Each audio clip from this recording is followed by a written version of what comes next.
Okay, let's go. Hello. Hello, hello, hello. It's been a while since I've filmed. Been a lot of developments, but today is July 4th, 2026, and semi-quincentennial, a word we may not use much more after today, but this is an important day. And I thought about how do I want to spend the day, a day like this. And I thought, you know what? I'm tired. I'm really tired. Not just physically. Physically, it's been a interesting couple of months. But really, I'm mostly just I'm tired of living in a world where it feels like the worst people are being showered with wealth and it's like how much more upside down can it get without stuff starting to fall off the ground up into the air? When a society loses touch with the importance of things like honor and integrity, when we aren't tethered to a set of moral principles that we all can recognize, then we become governed by things like chaos and the whim of a popular opinion. These are things that are happening. We can almost quote, we can quote from famous stories about dystopian futures, and it's amazing. It's uncanny how much it plugs into right now. So what I've decided I'm going to do, last time, I mean, it almost just is like a stitch in my side even to say the guy's name. I try not to call him names. The last time he was president, I tried not to call him names, and I failed when I was doing something about it last time. I don't think it's productive, but I think the Chinese actually have the best name for him. It's not as easy for them to say the word in their language, so they wind up saying, I heard Chwampu. Sounds a lot like swamp, which is kind of fitting, I think. But anyway, with no hatred towards Mr. Chwampu, Mr. Trump. See, I shouldn't call him names. It's time, guys. I'm sorry. I'm not happy that it's fallen to us in our time, my generation and the generation after it and the one after it, to have to be faced with something like this, where we've got a really big problem. Biggest existential threat to this nation probably since the Civil War. And I don't hate the man. I really don't. But I also don't like, excuse me, I got an itch on my nose. I also don't like not being able to tell my story.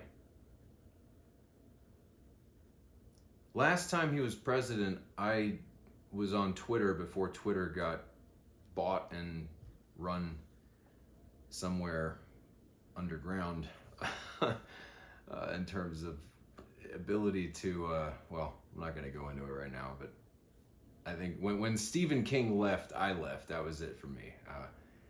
But I used to tweet at Trump. I tweeted at him 100 days. I set out to do 100 consecutive days asking him, are you an evil man? And I was serious. I wanted to actually ask him. I wanted to see what he thought.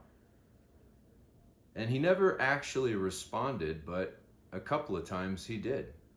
A couple of times I'd look at the news the next day and I'd go, and I'd hit up a friend and say, you gotta watch this. Look at what I said to him yesterday. That's just me alone. Me alone, I can't do all that much.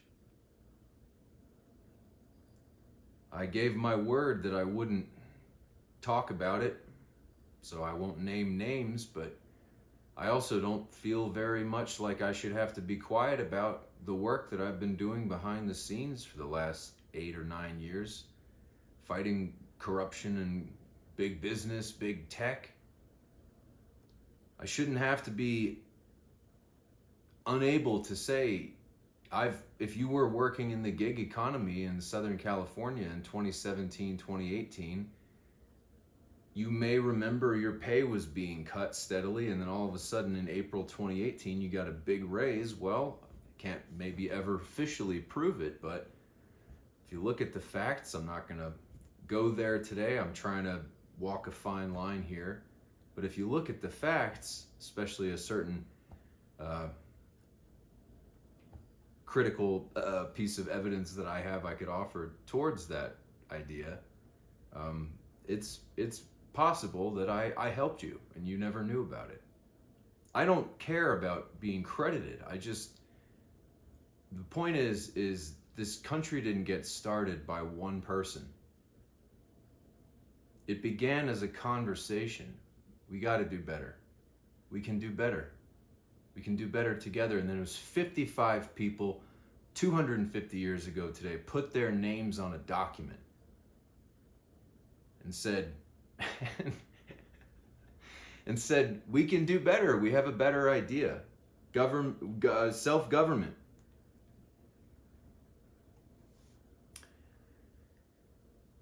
"55 people. We don't hear much about the idea that was almost certainly a fact. We don't hear much about how it was not necessarily an instantaneously popular opinion. We don't hear about the friends and family who were pushing back. You guys are crazy. We can't stand up to them. It's going to be blood in the streets here." But they were trying to negotiate, and the guy wouldn't even meet with them. He's just sticking his tongue out at them. And here we are, we've come so far, and yet we've also come right back to square one. We got a guy today who's supposedly the leader of this country, and he's like being asked, what does this document mean to you? And he's like, it's a document of unity, and then like people are looking at him like could not be more opposite that. It is a document saying we are no longer united with this tyranny. We are separating ourselves from it. Amazing.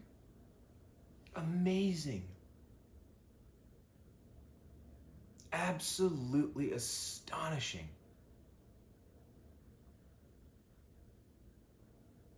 So what I want to do today, I am going to show you some pictures. I am going to show you how it's pretty hard to look sideways at it and squint when you really look at it. I've gone after this guy before, and I've beaten him on his own turf, and I'm one person.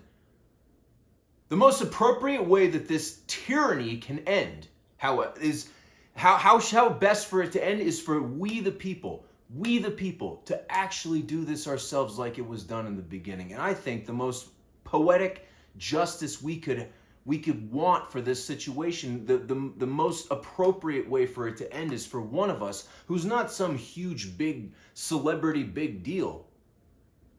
Someone, me, why not? Just a citizen, just like you, saying, I've had enough. I made some waves last time he was president for 100 days. All right, full disclosure, I did 98 in a row. And then I said, I think we figured this out. And then I came back later and did the other two. But this time, 100 days, again, I'm going to make some waves in the pool. Every day, starting today, for the next 100 days, I'm going to post a video because I realize there are 5 words right now that not only feel really good to say, and not only is it a lot of poetic justice just in that per se, when you hear these 5 words, if you know about this guy's past and how many times he said something like this to somebody on national television and undoubtedly embarrassed them, and he loved it probably. It's my opinion. I'm allowed to say that. But it not only feels really good to say 5 words. 5 words can change this. So we're going to do some other things. This is going to be sort of a longer kickoff video. I want to really talk today. It's what I want to do with my day. It's weekend, it's a holiday, I don't have work. This is my work. For 100 days, I'm going to make waves. I'm going to send out a wave every single day because it feels so good to say, Donald Trump, you are fired. Fired. If you're watching this, and if that makes you smile or at least kind of a little bit grin inside, try saying it right now. We'll talk more about this later at the end, but try saying it right now. Donald Trump, you are fired. I got a news flash for you. If you're new to this idea of how things work in this country, he's not the boss. You're the boss. I'm the boss. That's the idea. It's not you're the boss if you have a lot of money. Money does not mean you're better than someone else. It only means that if you're playing the tyrant's home game. If you're so lost, you got your head so far up your butt, you're seeing through your eyes twice, you think that characteristics like that no one can control, or your skin color, for instance, I won't go there that much today, has anything to do with overriding or undermining your basic humanity. We've got some things we're going to help us learn together. That's not how it works here, okay? I'm going to read you this document now. This is the first thing I want to do. Maybe you've never heard the whole thing. Maybe this will be boring for you. I hope not. Maybe you've never read the whole thing. Maybe you've heard it read, but just want to make sure it's still filming. My phone camera sometimes has a mind of its own, and it won't just stop, and I have to start over. Okay. I'm going to read the Declaration of Independence. In Congress, July 4, 1776.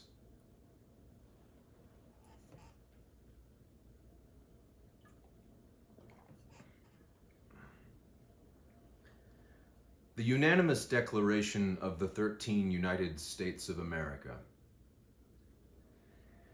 When in the course of human events, it becomes necessary for one people to dissolve the political bands which have connected them with another, and to assume among the powers of the earth the separate and equal station to which the laws of nature and of nature's God entitle them, a decent respect to the opinions of mankind requires that they should declare the causes which impel them to the separation. We hold these truths to be self-evident, that all men are created equal, that they are endowed by their Creator with certain unalienable rights, that among these are life, liberty, and the pursuit of happiness, that to secure these rights, governments are instituted among men, deriving their just powers from the consent of the governed, that whenever any form of government becomes destructive of these ends, it is the right of the people to alter or to abolish it, and to institute new government, laying its foundation on such principles and organizing its powers in such form as to them shall seem most likely to affect their safety and happiness. Prudence indeed will dictate that governments long established should not be changed for light and transient causes, and accordingly all experience hath shown that mankind are more disposed to suffer, while evils are sufferable, than to right themselves by abolishing the forms to which they are accustomed. But when a long train of abuses and usurpations, pursuing invariably the same object, evinces a design to reduce them under absolute despotism, it is their right, it is their duty to throw off such government and to provide new guards for their future security. Such has been the patient sufferance of these colonies. and such is now the necessity which constrains them to alter their former systems of government. The history of the present King of Great Britain is a history of repeated injuries and usurpations, all having in direct object the establishment of an absolute tyranny over these states. To prove this, let facts be submitted to a candid world. He has refused his assent to laws, the most wholesome and necessary for the public good. He has forbidden his governors to pass laws of immediate and pressing importance unless suspended in their operation till his assent should be obtained, and when so suspended, he has utterly neglected to attend to them. He has refused to pass other laws for the accommodation of large districts of people unless those people would relinquish the right of representation in the legislature, a right inestimable to them and formidable to tyrants only. He has called together legislative bodies at places unusual, uncomfortable, and distant from the depository of their public records for the sole purpose of fatiguing them into compliance with his measures. He has dissolved representative houses repeatedly for opposing with manly firmness his invasions on the rights of the people.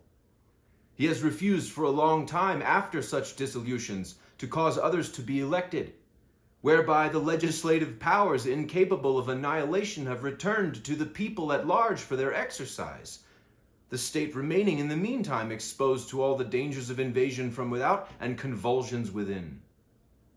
He has endeavored to prevent the population of these states, for that purpose obstructing the laws for naturalization of foreigners, refusing to pass others, to encourage their migrations hither, and raising the conditions of new appropriations of lands. He has obstructed the administration of justice by refusing his assent to laws for establishing judiciary powers. He has made judges dependent on his will alone for the tenure of their offices and the amount and payment of their salaries. He has erected a multitude of new offices and set hither swarms of officers to harass our people and eat out their substance. He has kept among us in times of peace standing armies without the consent of our legislatures. He has effected to render the military independent of and superior to the civil power.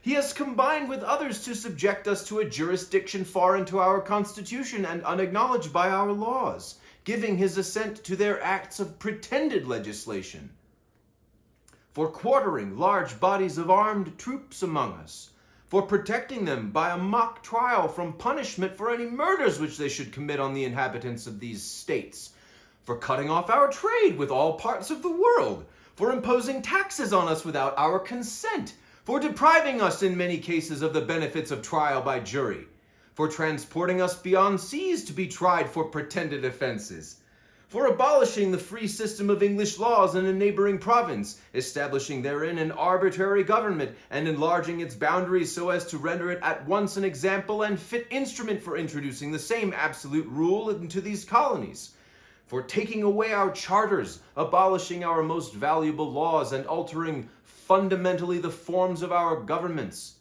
for suspending our own legislatures and declaring themselves invested with power to legislate for us in all cases whatsoever. He has abdicated government here by declaring us out of his protection and waging war against us. He has plundered our seas, ravaged our coasts, burnt our towns, and destroyed the lives of our people. He is at this time transporting large armies of foreign mercenaries to complete the works of death, desolation, and tyranny already begun with circumstances of cruelty and perfidy scarcely paralleled in the most barbarous ages and totally unworthy the head of a civilized nation. He has constrained our fellow citizens taken captive on the high seas to bear arms against their country, to become the executioners of their friends and brethren, or to fall themselves by their hands. He has excited domestic insurrections among us, and has endeavored to bring on the inhabitants of our frontiers, the merciless Indian savages, whose known rule of warfare is an undistinguished destruction of all ages, sexes, and conditions. In every stage of these oppressions we have petitioned for redress in the most humble terms, Our repeated petitions have been answered only by repeated injury. A prince whose character is thus marked by every act which may define a tyrant is unfit to be the ruler of a free people. Nor have we been wanting in attentions to our British brethren. We have warned them from time to time of attempts by their legislature to extend an unwarrantable jurisdiction over us. We have reminded them of the circumstances of our emigration and settlement here. We have appealed to their native justice and magnanimity, and we have conjured them by the ties of our common kindred to disavow these usurpations, which would inevitably interrupt our connections and correspondence. They too have been deaf to the voice of justice and of consanguinity. Consanguinity. I do not know that word, I have to admit. Consanguinity. Consanguinity. That's a good word we should all look up. I'm going to look that up and I'm going to have a definition in my next post. But it's okay. I used to be like, oh, I had a chapped lip yesterday and now it's cracked. Oh, I have a little pimple on my face. I shouldn't post it. Doesn't matter. Look at this guy out there with his hair all everywhere and like, how could, well, I mean, if he's doing it like that, then I should be fine if I mispronounce consanguinity. Pardon me. They too have been deaf to the voice of justice and of consanguinity. I hope I'm pronouncing that right. We must therefore acquiesce in the necessity which denounces our separation and hold them as we hold the rest of mankind, enemies in war, in peace, friends. We, therefore, the representatives of the United States of America, in General Congress assembled, appealing to the Supreme Judge of the world for the rectitude of our intentions, do in the name and by authority of the good people of these colonies, solemnly publish and declare that these united colonies are, and of right ought to be, free and independent states. That they are absolved from all allegiance to the British Crown, and that all political connection between them and the state of Great Britain is and ought to be totally dissolved, and that as free and independent states they have full power to levy war, conclude peace, contract alliances, establish commerce, and to do all other acts and things which independent states may of right do. And for the support of this declaration, with a firm reliance on the protection of divine providence, we mutually pledge to each other our lives, our fortunes, and our sacred honor. Honor is the last word in that document. And what is the second to last word, the penultimate word? Sacred.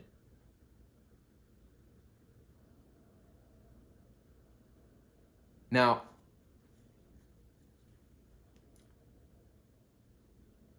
I'm sure with practice I could do better. It's not my best reading, but it doesn't matter. If you heard that and you don't feel your ears and your eyebrows perk up at any eerie similarities to the accusations aimed at the English king 250 years ago today and this wannabe clown king we got hereabouts, talking about now how there's going to be no water if I lose. If you don't hear any similarities there, then bless your heart.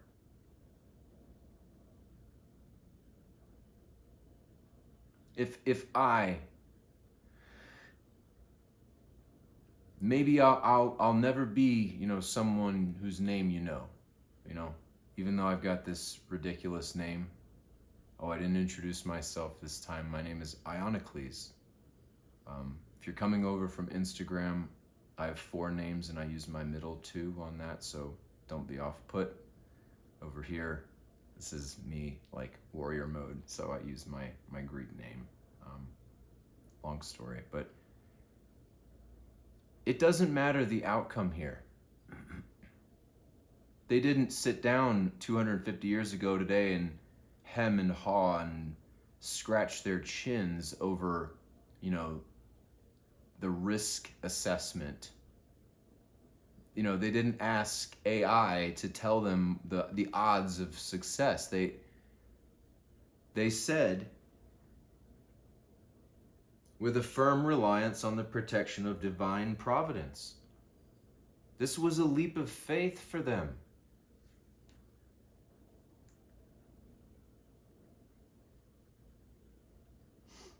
Good, we're still recording.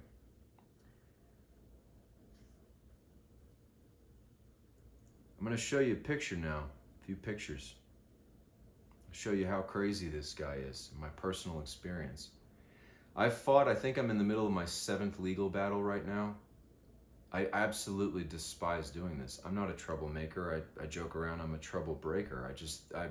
I entered the workforce in 2009. It's not really open to reasonable debate at this point. It's the worst time to enter this workforce since the Great Depression. In the last 100 years, people my age have had the hardest set of economic circumstances. And, it's easy to say, like people love to say these catchphrases like, "Oh, don't be a victim. Don't play the victim." I'm here doing something about it. I'm not here licking my wounds. I'm not asking for a pity party. Times of war, whether it's a cold war, a warm war, breed warriors. I don't know what it is, itch on my nose today, excuse me.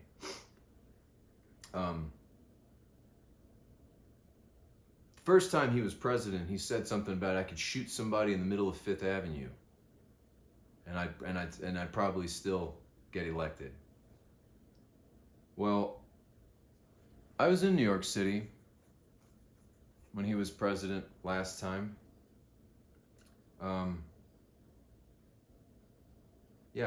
In February 2020, you might recall some major global developments going on at this time. So in the middle of my 100 days tweeting at him, I sent him this picture. I just cleaned my laptop screen, but I'm realizing I didn't do a very good job. But anyway, I sent him this picture. This is me. I had a longer beard and I had long hair. But this is me under the Fifth Avenue sign. And what I tweeted at him was, hey, if you want to take a shot at somebody, why not me? Because I'd rather you take a shot at me than somebody else. Why don't you come on down here with your pop gun, we'll see what happens. Now, I brought up having fought these legal battles. I've started having, I've had 4 panic attacks in the last 8 or 9 years since I've done this. And the first one came shortly after I took this photo, and I have the metadata here pulled up, so you can pause and zoom in if you want, if it's hard to see. But if you look at this is the metadata for this picture, and it says Thursday, February 27th, 2020. Now, I'm not saying that this had anything all or everything to do with me, but I had been going after him for a while at that point, since the autumn. Since I think I started in autumn. And I was in the middle of this huge, awful fight against Uber. So I was in New York for a deposition. I deposed an Uber executive myself. I didn't have a lawyer. I went after them. I fought them for 18 months in arbitration. And if you're wondering my opinion of them, they're the single worst company I've ever encountered in my entire life. Stay away from them. Don't give them any money. Well, Thursday, February 27th, 2020, if you recall, I tweeted that at him that day.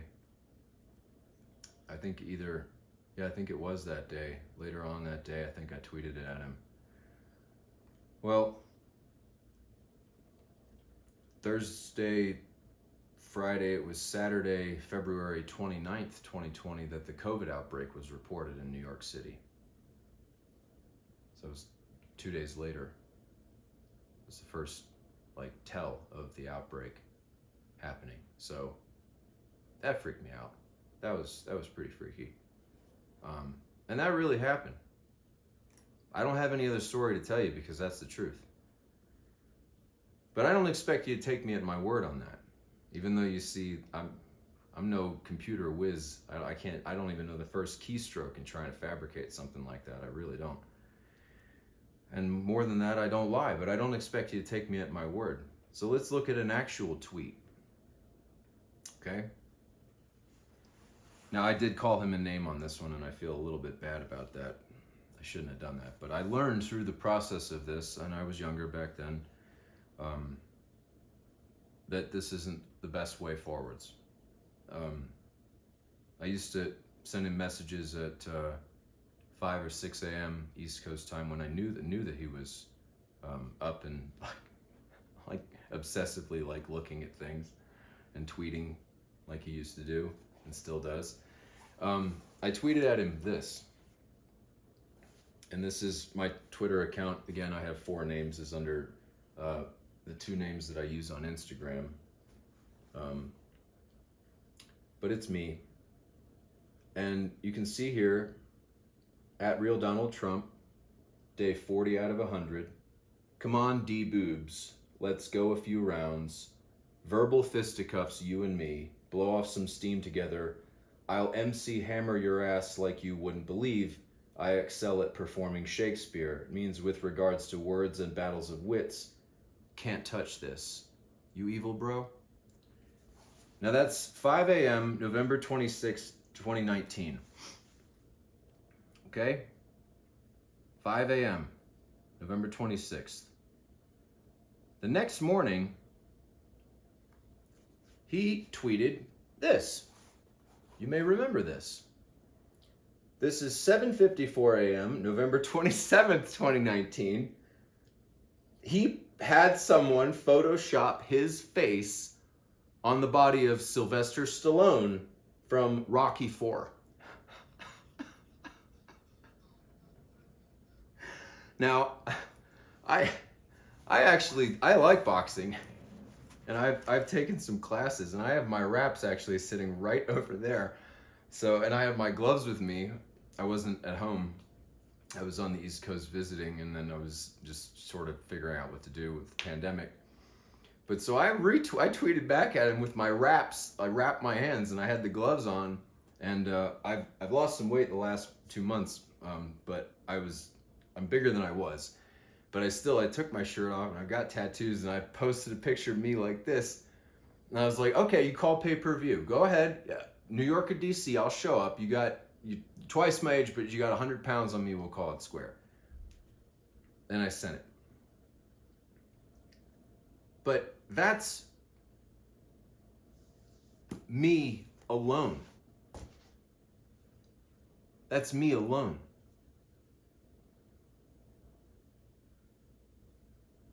What about if we did something together?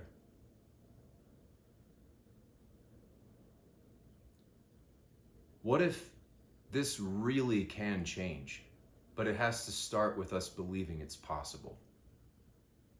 And not tomorrow, not next term, not next presidency, not after breakfast, not now. If you're watching this now. There's someone close to me who years ago said to me, talking about this and that. Well, never going to see a time where there isn't war on this planet, this person said. And I went, what are you talking about? Why, even if that were true, how could we ever say it is? But why would you breathe life into that idea? That's certainty. That's not a certainty. That is possible. I saw a quote today, I can't remember who it was, some famous writer, I can't remember, but it was, war is what happens when politicians fail. I also read a statistic recently, and again, if any of this is erroneous, I will always yield to the truth. I will always stand to be corrected. I've said that on previous videos. But I saw a statistic. It only takes 3.5% of a population actively protesting to overthrow a dictator or to turn the tide. 3.5%. That's like it's like 10 million people. Less, not even 10 million people. Like, it's a small number relative to the size of this country. And we're not even talking about international populations got involved and helped us out. But that's like 1 in 30 people did something. Well, what if 5 words is all it took? Donald Trump, you are fired. Ooh, that feels so good to say that. Donald Trump, you are fired! Fired! You're fired. Sincerely, we the people of the United States of America, you are fired. What if that's all it took? You ever heard of a chain letter? This might be revealing my age a little bit. Some of you might be hearing dial-up internet tones in the background when I say this. A chain letter was something that used to happen on email. People would send these out, and it basically worked like this. This is a very crude drawing. I did it a few minutes before this. A chain letter, it started out with 1 letter, and it gets sent to a number of people. I picked 3 here. And then this person that receives this letter sends it to 3 people, and then this person who gets this letter sends it to 3 people, and this person sends it to 3 people who send it to 3 people, 3 people, 3 people, 3, 3, 3, 3, 3, 3. And it goes on like that. And it used to be fun. People would see how far a chain letter could go.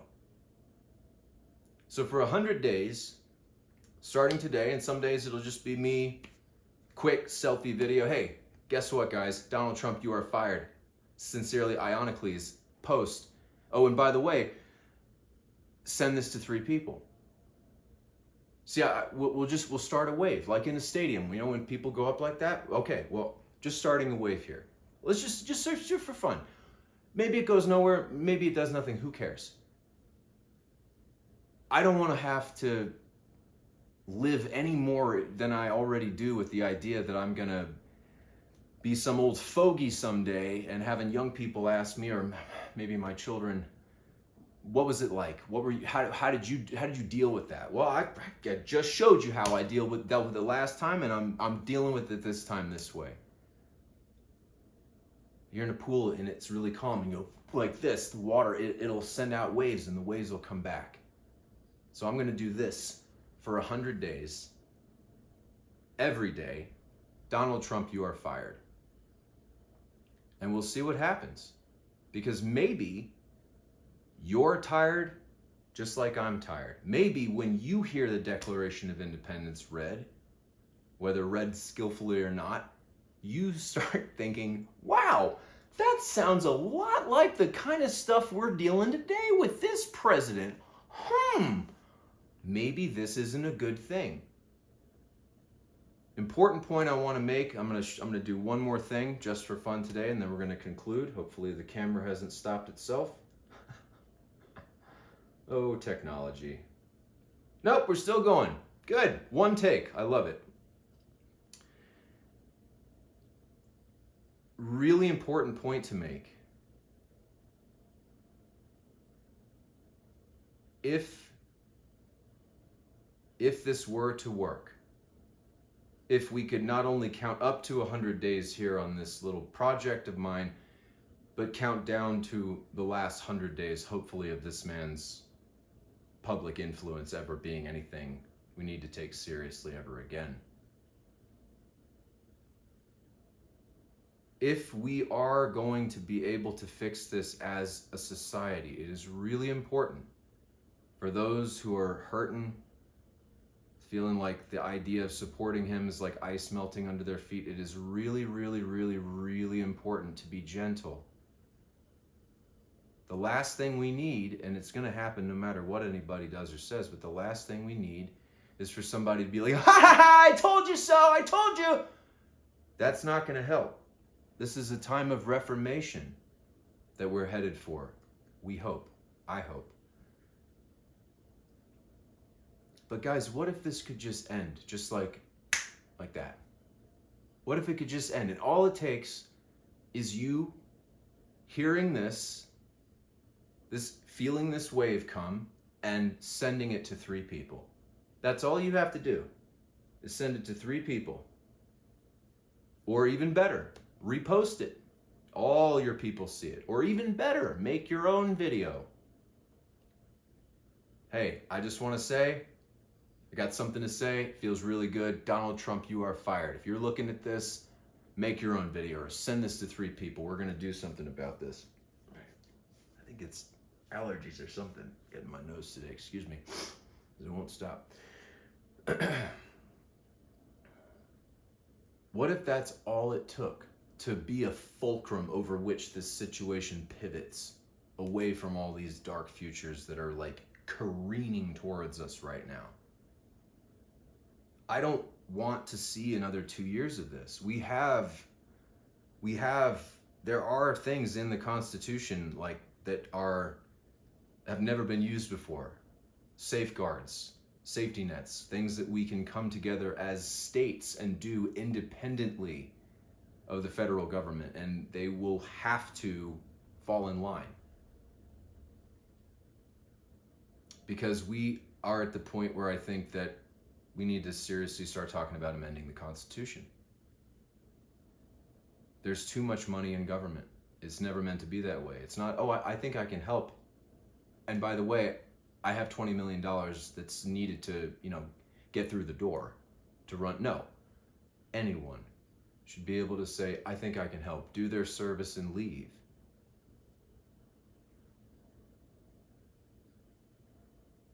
And I think we can all feel like, almost like the whole earth is like aching right now for this to change.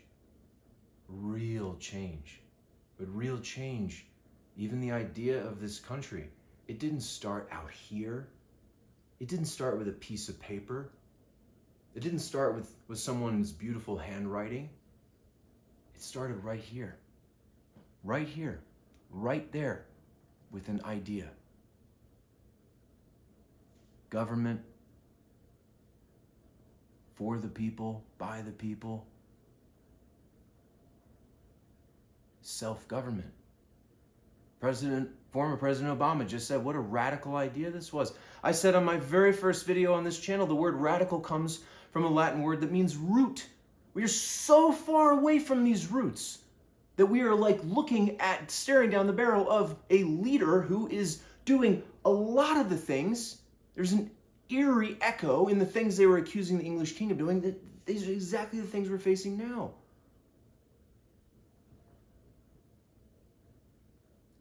If we're far away from the moral foundation, the root, the healthy root of a culture, and we're over here in this bizarre, like malignant, festering, tumorous growth, then getting back to the root is a good thing. Being radical is a good thing. Like Obama said, what a radical idea this was.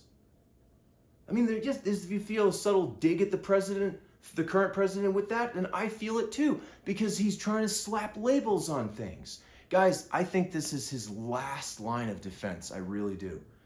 I really do. I think we've gotten to the point where, well, I grew up in the 90s, so and in the aughties, so I played my fair share of games.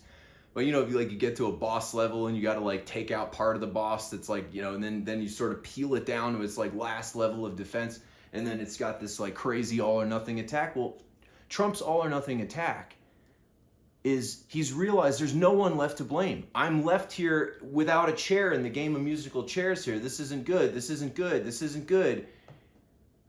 So he's called up an old adversary, the Communist Party. Okay, last I checked, there is no established Communist Party in this country. And if it is established, they're probably meeting in some very small place with very, very few members. Maybe not, I don't know. But I have never heard of there's never been a communist candidate that I've ever heard of. He's going for this, and if you could just step back from whatever is going on in your personal life and take a look at this objectively, he's trying to paint a target on a faceless enemy so that he can just say, oh, over here, and soon, if we aren't careful, oh, this person we're prosecuting because he's a communist. We're going after this person. We're going after that person because they're a communist. Well, how do we know they're a communist? Well, because of this and this and this, and then they make up a bunch of stuff. There's no one else to blame. So he's now all hot and bothered about communism. First, he was blaming the Democrats, but now things are not getting better. Well, it doesn't really look like it was the Democrats last time around. He can't stop talking about Obama and Joe Biden. Blame them, blame them. It's not me, it's not me, nothing to see here. So now it's getting really bad, Communist Party.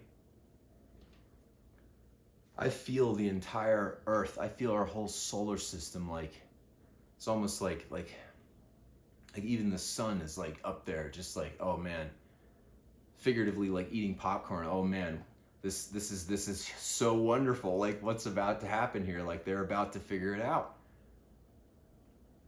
There's no more need for any fighting.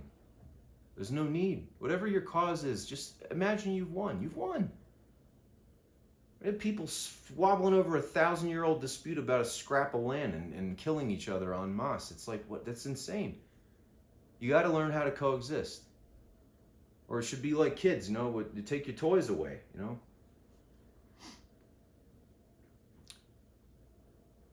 I'm a big fan of the Marvel Cinematic Universe.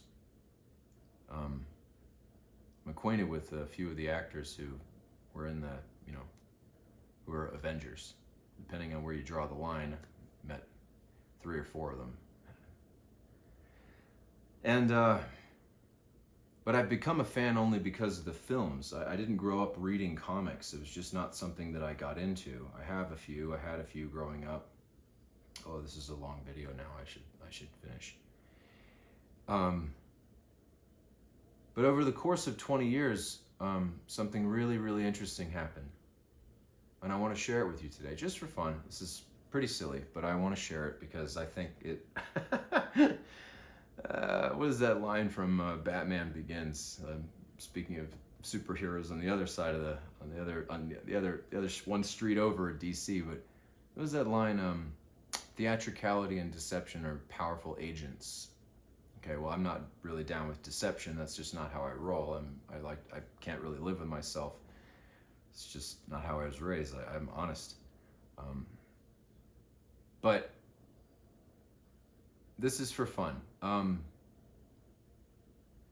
When I was 16 years old, I moved to Japan for a year. I lived in Hiroshima, Japan, with a Japanese family.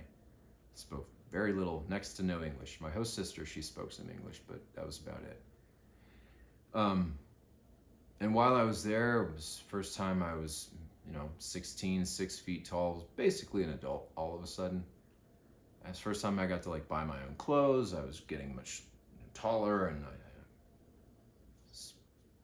different school situation than I had been in a boys' boarding school for 2 years. So I started, being interested in fashion and style and jewelry. So I purchased a number of silver rings. Well, this is 2002. It's a while ago. I'd never heard of an infinity stone. And even when I worked in Hollywood, and I would say I was somewhat mentored or taken under the wing by one of the Avengers. I look forward to speaking with him again.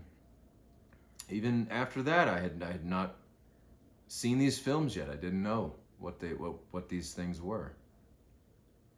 But over the course of many years, certain things in my life started assembling themselves. I think it was around 2006 that I was at a party at a friend's place in Chelsea in New York City. So I went to college in New York.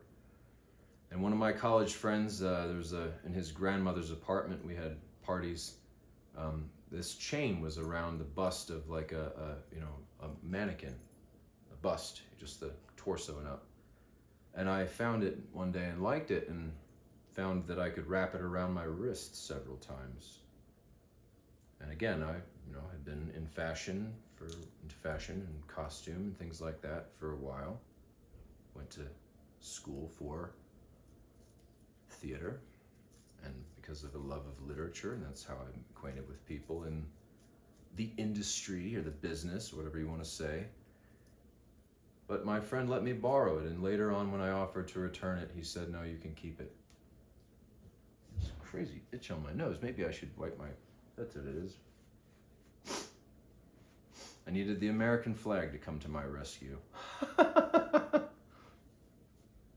Excuse me. It's been itching the whole time. Years later, one of my other college friends, this was in Los Angeles. We had moved out to Los Angeles, and he had a roommate that had left suddenly, that had left this behind. And I saw, what a fabulous silver bracelet. And he said I could have it. Okay. Now, these are all true stories. Again, I don't have any other story to tell you because it's the truth. One year for Christmas, my father gave me this. This belonged to my mother, who passed away very suddenly when I was a boy.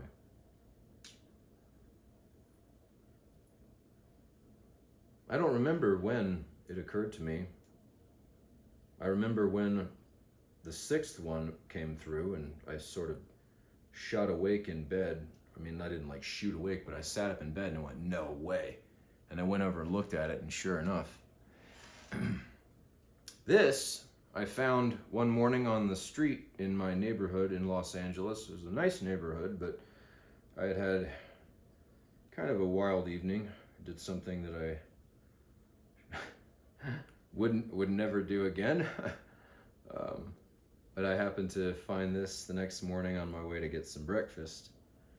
And it's pretty cool because it's got little like bits of chains that look like they've been broken. Like someone broke out of chains.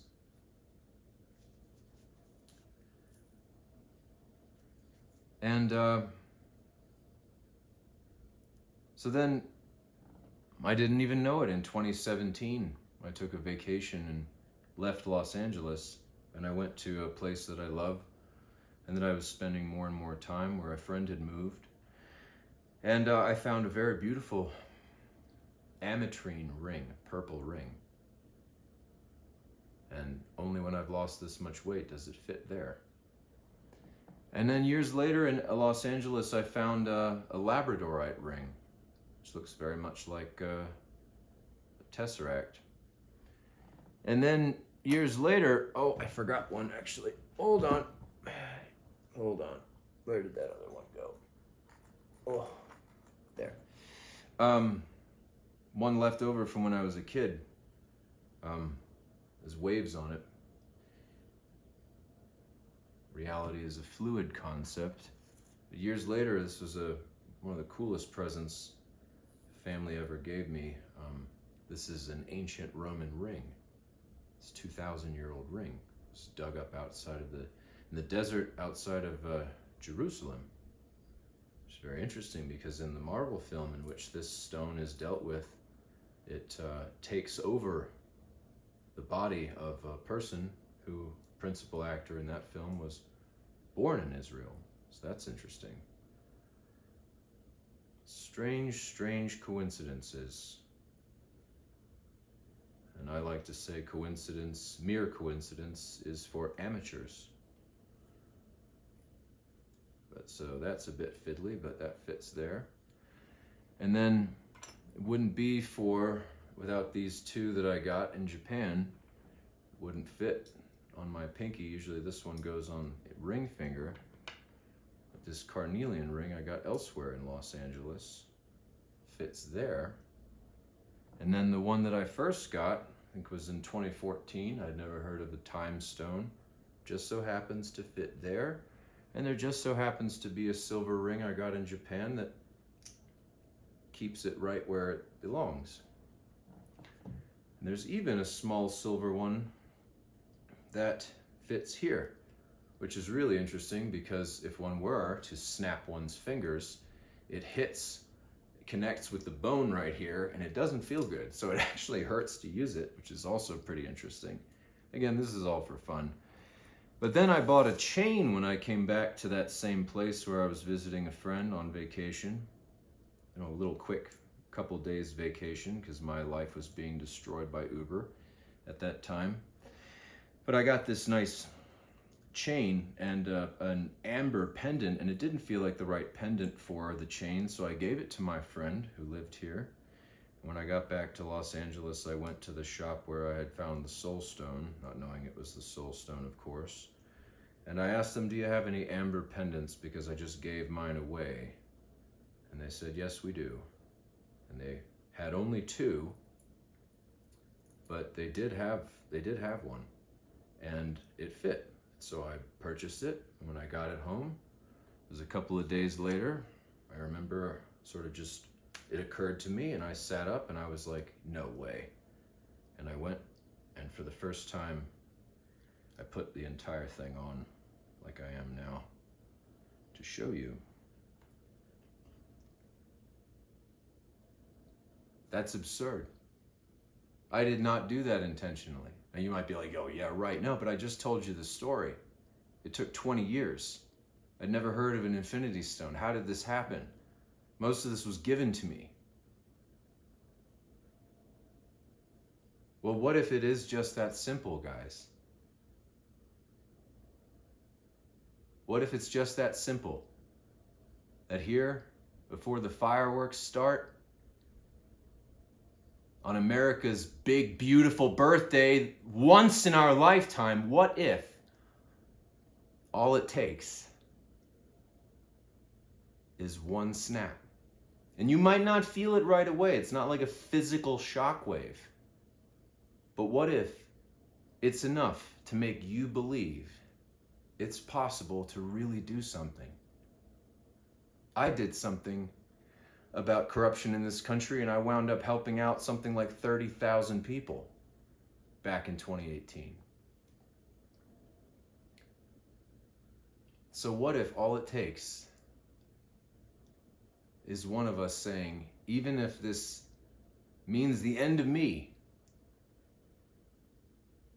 you may think you're inevitable, but I am Aionycles.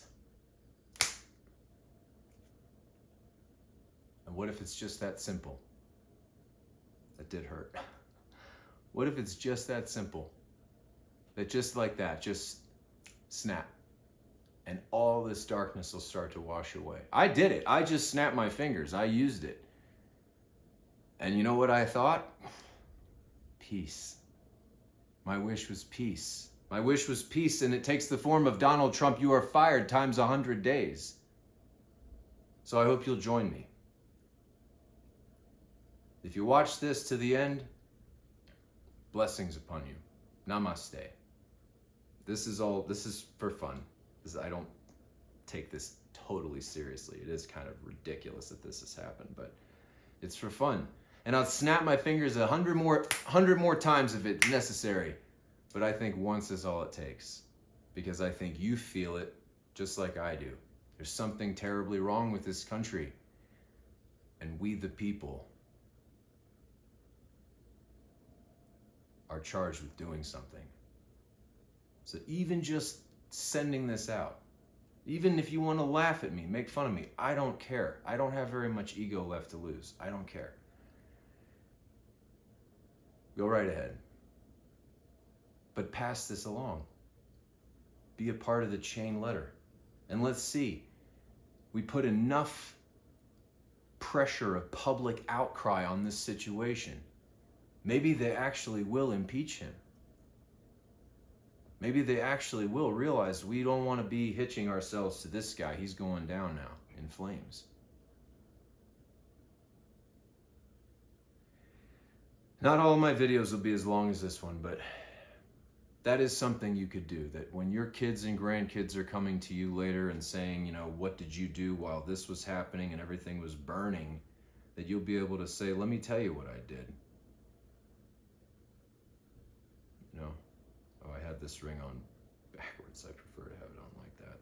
But let me tell you what I did.